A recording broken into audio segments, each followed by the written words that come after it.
Hello everyone, welcome back to my video. তো চলো আজকে আমার এই সাদামাটা ডেস্কটাকে একটু পিন্টারেস্টি লুক দেওয়া যায়। তো এর জন্য ফার্স্টে আমার প্রয়োজন একটা টেবিল, বাট আনফরচুনেটলি আমার রুমে কোনো টেবিল নেই। তো এর জন্য আমার রুমের একটা কর্নারকে আমি টেবিলের মতো সেট করে নিয়েছি। তো আমার টেবিলটাকে একটু অ্যাস্থেটিক ভাইব আনার জন্য আমার ফার্স্টে প্রয়োজন একটা পেকবোর্ড। আর পেকবোর্ডের জন্য আমি চলে গিয়েছি দারাজে, বাট দারাজের যে প্রাইস দেখলাম, তো প্রাইস দেখার পর আমার এইটা কেনার কথা মাথা থেকে একদমই বাদ দিয়ে দিয়েছি। তারপর থেকে আমি পেকবোর্ডের আইডিয়া খোঁজা শুরু করলাম, আর খোঁজাখুঁজির এক পর্যায়ে আমি পেয়ে গেলাম এইটা। আর এটা হচ্ছে একটা ভাঙা সুরেকের একটা অংশ। তো তোমরা এটার পরিবর্তে কার্ডবোর্ড ইউজ করতে পারো কিংবা পিভিসি বোর্ডও ইউজ করতে পারো। তো তোমরা এতক্ষণ দেখতেই পেয়েছো আমি কিভাবে এটা স্কেলের সাহায্যে মেপে নিয়েছিলাম, আর সেই মাপ অনুযায়ী আমি এটাকে ছিদ্র করে নিয়েছি।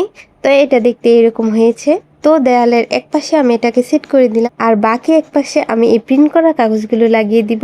আর এই কাগজগুলো আমি কিভাবে প্রিন্ট করেছি তা দেখার জন্য আমার পেজটিকে ফলো দিয়ে রাখতে পারো, কারণ আমার নেক্সট কোনো ভিডিওতে আমি এগুলি কিভাবে বানিয়েছি তা নিয়ে ডিটেলসে বলে দিব। তো এই কাগজগুলো লাগানোর জন্য আমি এখানে ইউজ করছি ফেভিকলার গ্লু, আর যে দেওয়ালটাতে আমি লাগাবো সেখানে আমি একটা কাগজ দিয়ে কভার করে নিয়েছি। তো তোমরা আমার আগের ভিডিওগুলোতে দেখেছো আমি কোনো র্যান্ডম প্লেসে ভিডিও করতাম। তো প্রত্যেকদিন ভিডিও করার জন্য একটা প্লেসকে সেট আপ করে ভিডিও করাটা অনেক ঝামেলার বিষয়, আর সেই কারণে আমি রেগুলার ভিডিও করতে পারছিলাম না। আর সেই কারণে আমি অনেক দিন ধরে চেষ্টা করছিলাম আমার একটা ড্রিমি সেট আপ করার জন্য।